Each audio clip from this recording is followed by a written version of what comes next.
Welcome to Outfitter Interviews with Safari Club International's Golden Gate chapter. Today we have Aaron Bloomquist of Alaska Outfitters Unlimited. Welcome, Aaron. Why don't you tell us a little bit about yourself and about your outfit?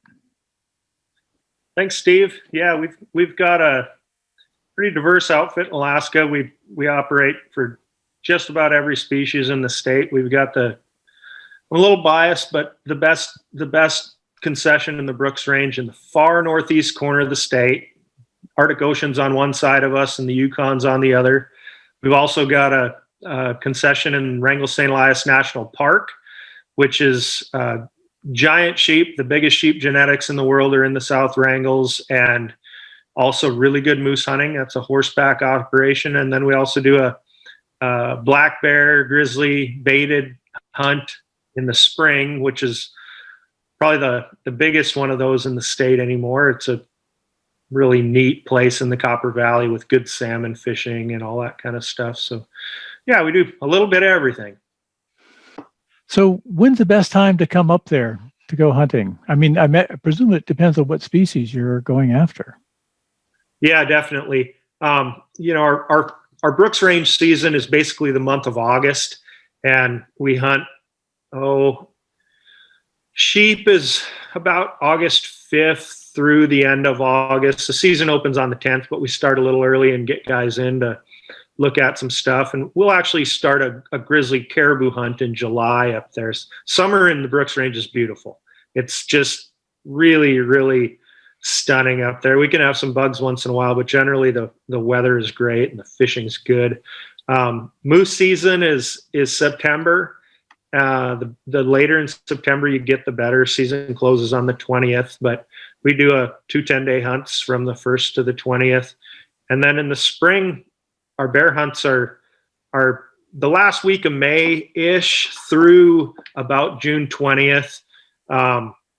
It actually gets better hunting towards the end of June, but they start to lose a little bit of hair later in June too. But again, beautiful time, beautiful weather in the Copper Valley. It's kind of the banana belt. It's a weird Alaska hunt. If we get rain, if we get rain, we won't even hunt a lot of times during that hunt. It's just the weather is so good. It happens about once a year. So. Okay. So how do you hunt? I mean, is this primarily walking? Is there backpacking? Or the horses? Again, it probably varies with species, but how do you hunt? The short answer is yes. We do all of that.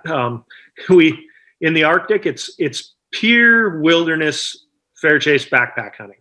We fly in. A client would fly in about 350 miles from Fairbanks, drop in a bush plane, and we'll have a little base camp set up with a bigger tent where we can get in and out of the rain and cook and that kind of stuff. But a lot of that hunt is spent spiked out in sheep tents. Every person has a little 2-man tent for themselves. They weigh 2.5 pounds, and we put some miles on, which is fairly easy to do in the Brooks Range. You can go a long ways. In the Wrangells, we have a little more substantial base camp with wall tents or dome structures, and that is a horse operation. It's not so much a perfectly traditional horse operation. You don't hunt off the horses daily, but we use the horses to get you to spike camps, and then you'll hunt on foot from there for either moose, sheep. I was going to say mountain goats, but most of our mountain goat hunting in the Wrangels is super cub drop stuff. You're not using horses there, but yeah. So, and then in the spring, our camp it's baited bear hunting. We've got, we do about 8 to 10 hunters in that camp, but it's neat baited bear hunting. We're running rivers in the Copper Valley. We've got kind of a little bit gnarly whitewater rivers, and then the Copper River itself, which is big and fast. And it's a fun experience that you might not get in other locations with a baited bear camp where you just get in a truck and drive out and sit in a stand. It's neat country. Okay. So accommodations, it sounds like we're going to be sleeping in tents for all of your hunts. Yeah, actually in the baited camp in the spring, we have cabins. We come back to little cabins, simple cabins every night. They're like, 10 by 13 little log cabins on the Clutina River, it's on the road system, but we get off it by boat. Bathroom, all the stuff there, showers. But yeah, the other stuff is some variation of tiny to big tent. So what type of weapons you really good at guiding for? I mean, rifle, pistol, muzzleloader, archery? We've done it all. Our fall hunts are primarily rifle hunts, although we have taken archery hunters, and we will take archery hunters. It's just the nature of the beast in sheep country is that there's not very many bow hunters that really want to tackle sheep.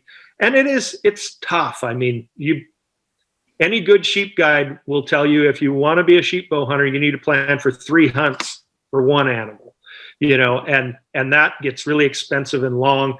Moose are a little bit easier with archery equipment, muzzle loaders, pistols, all of that stuff we've done. We've got 2 years ago in our spring camp, we took, I don't know if it ended up official or not, but at the time it was the pending #1 grizzly bear with a handgun. And that spring camp, our bears they kind of are what you want them to be. SCI, you guys would call them grizzly bears. Boone and Crockett calls them brown bears. So we're kind of on the line in there. And we take a lot of archery hunters in that camp. That camp is probably 70% archery hunters, where our fall hunts are maybe 5% archery hunters. Wow, that's quite a few archery hunters. So you're basically, you're all set to deal with archery hunters. You've done it before. You're happy to do it again. Yeah, absolutely. Especially in that spring bear camp. Everything is set up. Almost every single bait is 20 yards. So it's a chip shot for the rifle guys and really for a lot of the archery guys. The only thing I don't do anymore is I don't do traditional archery hunters. We've just had too many mishaps with the stick bow guys, and I hate it because most of those guys are fun to hunt with, but we've cut that out of our deal. So you're talking longbow with wooden arrows, that type of thing? Longbows and recurves, yeah, they've just not worked out. I think a lot of it is it's an instinctive way of shooting, and I've had some of these guys that were really elite guys, guys that have taken 24 to 26 of the North American 29, and when you get a grizzly bear 12 yards away, jumping up and down, huffing and puffing, I don't care how much hunting you've done, you lose it sometimes. And that's just what's happened. It's just, I think it's too close. I think if a guy has time to stalk that animal and you've got all that time to calm down, versus grizzly bears over bait come in on a rope. They come fast. They don't do anything slow. They're nothing like a black bear.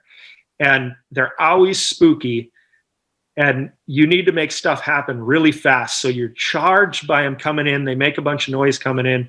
And rather than when you're stalking one, he's probably just feeding in the berries or something, there's not as much excitement. And for some reason, it is kryptonite. And it seems to work okay for the compound bow guys with the sights and all that kind of stuff, which I am. I'm a bow hunter, so I like that stuff. But the instinctive shooters, it doesn't work very well. Interesting. What sort of trophies can people expect? I mean, are these good representative animals? Do you occasionally get some, near records or in the book? What kind of trophies can people expect for the different species that you hunt? So I guess I'll start in the spring again. Our black bears in the area are just average black bears. A 6-footer's fine. And we've got about 50% color phase there. We have exceptional hair in that camp. So it makes up, where you could go to Southeast Alaska and kill a 7.5-foot bear with a big old rub in the middle of his forehead, like most of them have. If you come with us in May or early June, the hair is the best I've ever seen on bears anywhere, both with the black bears and the brown / grizzly bears. The grizzlies in that camp, are anywhere from 7 to 9 feet. You know, we'll kill a 9-footer very occasionally, probably once every 3 years. Most of the bears we kill are 7.5 to 8.5 foot. And we'll probably kill 2 bears a year that have 24-inch plus skulls, which if they were Boone and Crockett grizzlies, they'd be booners. But Boone and Crockett calls them brown bears, so they're really mediocre brown bears in the record book. But they're really nice SCI grizzlies. You know, those are big bears when you can put them in an SCI record book. In the fall, our grizzlies in the Arctic are small. They're like the size of a good-sized black bear. They're actually one of my favorite creatures. They're often blonde. They have long hair and long claws. They live in awesome country, and they're just, I don't know, I have a soft spot for them, I guess, because they live in sheep country, and really I'm a sheep junkie at heart. But the caribou in the Arctic refuge up there in the porcupine herd are, they're actually the smallest bodied barren ground caribou in Alaska, but they probably have about average antlers. We've killed 1 or 2 Boone and Crockett animals up there, but even at that, our caribou are a bit inconsistent. You know, they're kind of there if they're there, not if they're not. We don't book dedicated caribou hunts. We take them as trophies on sheep hunts or grizzly hunts. Our sheep are probably the biggest in the Brooks range as far as average. We have, you know, we take 8 hunters a year, and we've had really good success. Normally we'll kill on average 7 out of 8 sheep, and generally the guy that doesn't get one, it's one of 2 things. Either he's out of shape, which almost always means old and fat, just to be blunt about it. And we take those guys, and half of them kill sheep. You know, as long as they're tough, we can get them one. Or just some freak things happens. They miss, or, you know, we have a weird chunk of weather. But out of those 7 sheep, we'll kill a 40-incher. We'll kill probably 2 to 3 that are between 38 and 39. And we'll kill 2 sheep that are old double broomers that you don't even care about how long they are because they're awesome old sheep. You know, and then we'll kill another sheep that's, you know, 1 or 2 that are 36 to 37-inch type of, you know, just kind of, we consider those the kind of average sheep up there. In the Wrangles, the South Wrangles have the biggest Dall sheep in the world. The concession we have until this year, actually one of my good friends in the Chugach guided the number 6 all-time Dall sheep. It was 184. It was a crazy big sheep. But until then, the biggest Dall sheep in the last 20 years anywhere on the planet came out of this concession. I think they've killed 3 booners in there over the last 10 years or so, something like that, which, you know, there's people that know Dall sheep. There's 5 to 10 at the very most Boone and Crockett Dall sheep killed anywhere on the planet in any given year. You know, they're really pretty rare. So we've got big sheep in there. Most of them are 38 before they're legal. We're not going to take very many sheep in there. We'll take 2 to 4 sheep a year, maybe. And it's a little bit more inconsistent than the Brooks range. We have a good corner of the Brooks range that very seldom, knock on wood, gets bad weather and winter kill, where in the South Wrangles, that happens occasionally. You know, it's closer to the coast. Right now, I'm sitting here in Palmer, which is about the same latitude as our place in the Wrangles, and it's pouring rain and blowing about 40. And depending on how far up the slopes that gets, if that rain freezes hard to the ground, it can really kill a lot of sheep. I talked to my friends in the Copper Valley this morning. It's not doing it out there, which is good, but it can. So, you know, our Brooks is really good and consistent. The Wrangles has giant sheep, but maybe not quite as consistent. And the moose in there are really good moose. Boone and Crockett moose come out of that concession regularly. Not every year, but probably every couple of years. And it's not because they're super wide. It has produced 70-inch moose over the years, but it's more of the eastern interior genetic of moose where they have really long paddles, wide paddles, and big palmated fronts, which, they're the ones that look good on the wall. If you've got a lot of points in the front and palmations, they look really good. So, we may kill a bull in there that's 60 inches that makes all-time Boone and Crockett, where I used to have a concession out in the Togiak Refuge. A lot of 70-inch bulls out there wouldn't make it because they don't have anything on the front and their palms aren't as wide and they have fewer points. So, the average moose in this concession probably is right around 60, if not maybe a little bit shy of there, but there's a lot of moose there for the width. And the same with the bears. The bears in that concession are the same bears that we have in the Copper Valley. We're just about 50 miles from our spring bear camp. So they're either really big grizzlies or relatively small brown bears. And the mountain goats are, again, we won't take a lot of mountain goats, 2 to 3 a year probably.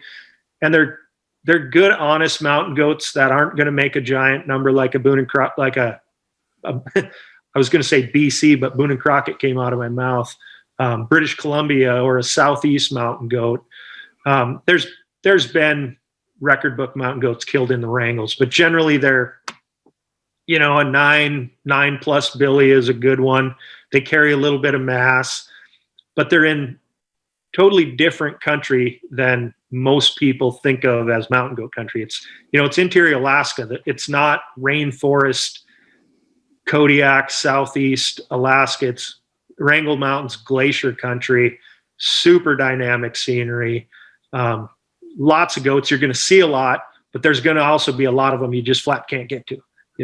There's some of that country.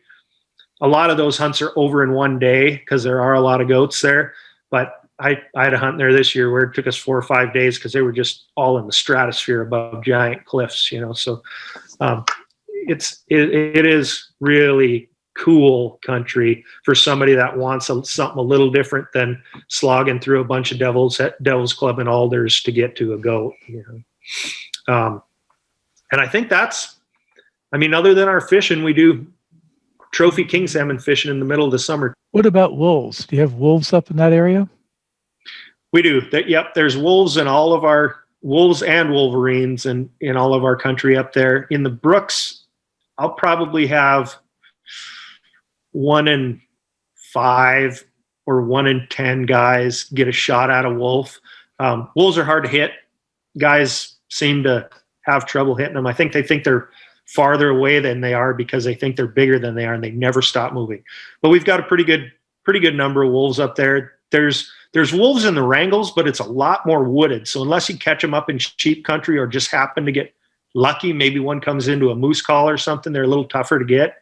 And wolverine's kind of the same. Wolverines are probably Alaska calls them a big game animal. A lot of people probably wouldn't, but they're definitely the rarest of all of our game species in North America.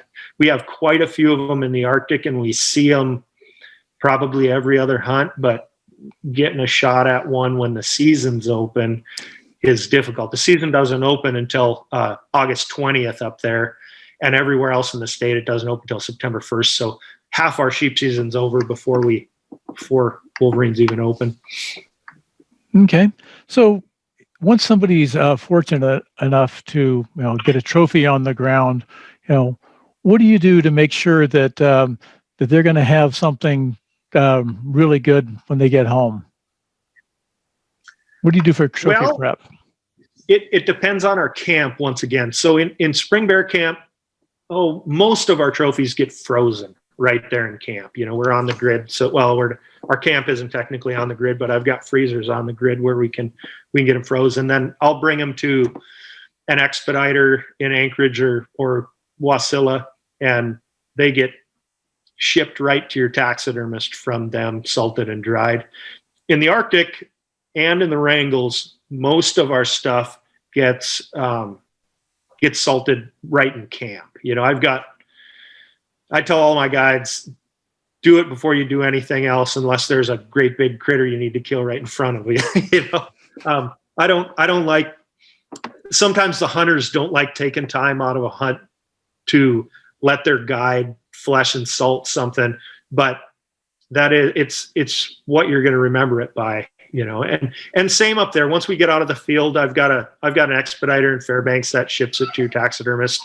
I don't generally suggest taxidermists just because they're picky. People are picky with their taxidermy work, and I have some fantastic sheep taxidermists, and I'll tell guys who they are, but I always tell them, talk to your guy first, and if they think that, one of these sheep experts is the guy to do it, then do it that way. But we've got it fairly well oiled, I'd say. Okay, good. What can the hunter do to prepare themselves for their best chance at success? I always think about sheep hunting when this question's asked, because attitude is good in all hunts, especially in Alaska hunts where it's not Africa. You're not going to see a shooter animal every day, or like Africa, sometimes dozens of shooter animals every day. But first of all, number one, remember this is recreation. We're here to have fun. So we want to have fun. All of my guides are fun people, whether you're hunting personally with me or with some of the others. Go in with a good attitude and make it fun, screw around with your guide and tell jokes and lies and all that kind of stuff. With sheep hunting, that's especially important, because you are going to have days when you hate yourself and you hate your guide because of the places he took you. It's probably true with, fair chase grizzly and brown bear hunting too, but for different reasons. I've had a lot of guys over the years on brown bear hunts that are just shot mentally after 2 or 3 days of sitting in the rain. And that can happen anywhere in Alaska. It's not likely to happen in our areas as it would be if you're on an Alaska Peninsula brown bear hunt or something, but it can happen in any of them. So mental attitude is the best thing. On sheep hunts, you need to be in shape. You don't need to be in marathoner shape. You don't need to be, working out 2 hours a day, 6 days a week, but you need to not be in sit around in the office all day shape and never work out. Because even guys that are in just mediocre shape, I tell them the first couple of days are really going to be hard on you, and we're going to try not to break you. But after 3 days, you're going to feel a lot better, and we can make things happen if we haven't already. But there is a limit, there really, if you're 65 years old and, you've got an office job. I know, Steve, you're in that category, but, and you've got an office job and you're a little bit overweight. Getting in shape doesn't mean throwing on a backpack to mow your lawn. It means, you have to put some effort into it. And honestly, we've had guys over the years that were in that category that killed sheep. I had a guy, very prominent Fortune 500 CEO, that's his company's been in the news a lot with this COVID stuff. I won't tell you his name, but he cramped up both legs so bad after he killed his sheep. He was 10 feet away from his sheep for 2 hours and couldn't get to it on fairly flat ground, so we're going to push you, but I don't like it. I don't like pushing guys to the point that, there could be a health risk either, and it's not fun once you get to that point. So, good attitude, patience is the best way to prepare. Be in shape for sheep hunts. All the other hunts I can take. We used to take a lot of disabled veterans and stuff. So I've had guys with no legs. I've had quadriplegics. I've had all of that stuff in the field, kill bears on our baited hunts. And, good attitude makes it happen. So that's my little bit of advice for the day. Well, that actually is a great segue into my next planned question, which is, what do you do to ensure the safety and the reputation of your clients? Well, I've got the reputation. Maybe I'll start with. I've got a pretty extensive contract that, you'll read if you book a hunt with me, and I have in that contract. If you don't want your photos out there, tell us. And we're fine with that. We have no problem. So, I've had hunters that had certain types of businesses where hunting just wasn't in vogue. I hate that guys have to have that, but marketing guy, he's got 4,000 people that work under him, and he's like, I just can't have, I love this. I give money to SCI, I give money to these other things, but I can't have my picture out there with it because what allows me to give money to him is this business. So, we're not going to embarrass you. Let's put it that way. Remind me the second half of your question, Steve. Safety. Well, good guides are what provides you with safety. Experienced guys in the field with the right equipment. They've got the stuff to keep you safe in the field. And if it does hit the fan, we've got sat phones and inReaches. We pretty much in the last couple of years have gone to inReach for all of our communication among our guides, but we still have sat phones just in case. There's nothing like picking up the phone and being able to talk to. Knock on wood again, we've never had an incident where we've ever had to have anybody evacuated.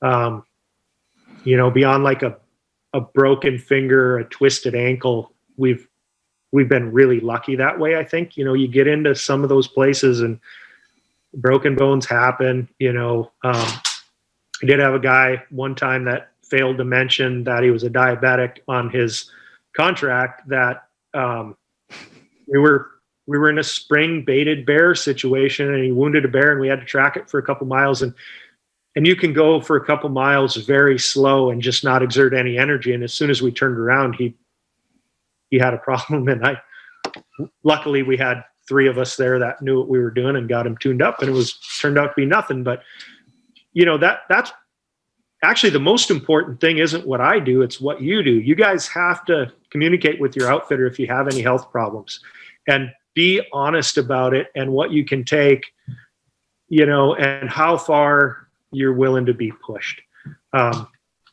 especially in the remote hunts, and that was a freak situation on a baited hunt that normally people don't need to exert hardly any effort at all.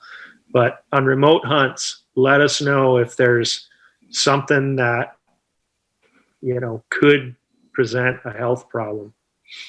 I guess one other thing to answer with safety is, in Alaska, a lot of your safety depends on some mode of transportation, whether it's jet boats in, our spring camp, which, I run jet boats in the Copper River Valley Ranges more than anybody on the planet.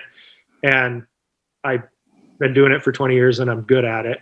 Or airplanes where, we do probably, at this point, we probably do a third or less of our own flying, and we primarily fly guides and gear. And we have 20 or 30,000 hour air taxi pilots doing the rest of it, and that's that way by design, because they do it every day. It's not that they never have an accident, but they're much less likely to. So.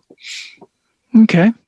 How about some stories? Can you tell us, one or a couple of stories that you think that the viewers would find really interesting, that describe what goes on up there? Honestly, some of the better ones have been in our baited bear camp in the spring, because we have hunted with all these veterans. We've had. Let's do one of those stories. Could you do a veteran story? SCI members and hunters, I think, really respect our veterans, and I think they'd love to hear a good veteran story if you've got one. Sure. So I'm like you guys. I've always been a advocate for veterans and veteran causes. I didn't serve myself, and it's probably one of the regrets of my life. I came out of high school during the Clinton administration. They were kind of telling everybody that wanted to go in the military that you needed to be some sort of something special. And I wanted to fly planes, and I needed to wear glasses, and they said no. So I didn't join. My grandpa served probably, I think, 7 out of 8 of my great uncles served in either World War I or World War II. So it's been a cause that's been near and dear to my heart. And I started doing it with the Wounded Warrior Project before I even had my own outfit. And the first guy I ever took, we weren't set up and didn't know all the stuff I know now about how to deal with guys that have mobility issues. And we had 2 guys with no legs, and one of them we were able to get a boat a bear right out of the boat. And then we were kind of getting down to the end, and the other guy I had to put him on my back, and he was not a light guy. So I put him on my pack frame on my back, and we hiked him in. It wasn't very far to get to the stand, 200 or 300 yards or something. And we had a cameraman with us.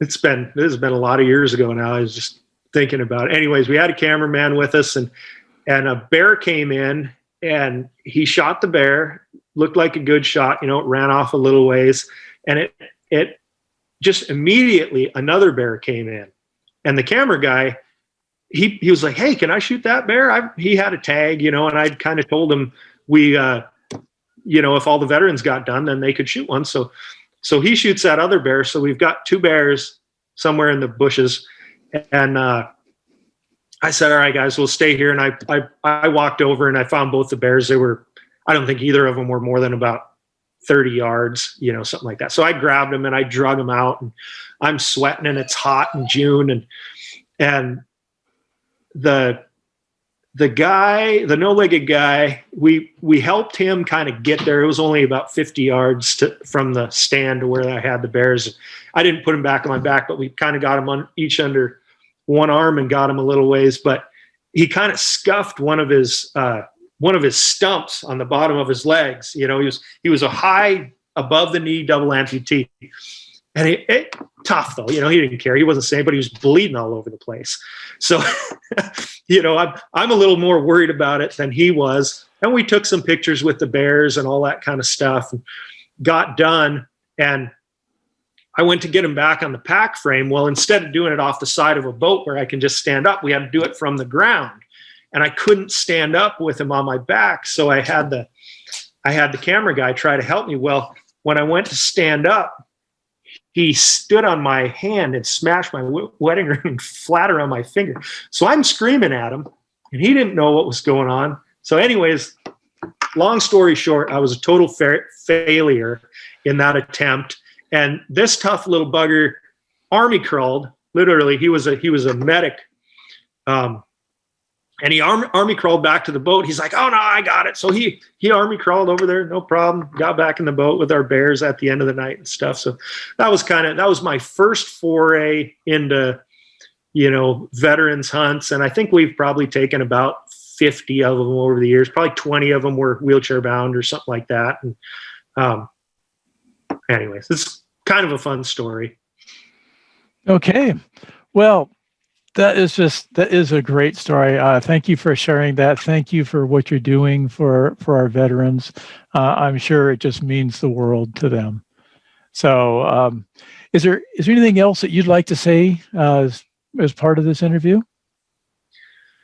Other than, thank you to SCI for all you guys do. I'm extremely involved in advocacy and, the regulatory system here in Alaska. I probably spend 30 or 40 days a year helping with board game regulations and all that kind of stuff. And our local Alaska Professional Hunters chapter, I put in a ton of time there. And, and I'm an SCI member. I'm not active with their chapter here in Alaska, but I support what you guys do. I understand how much SCI means to hunters in general. What you guys do in Washington, D.C. is just absolutely irreplaceable, especially, looking at maybe a less than favorable administration coming in.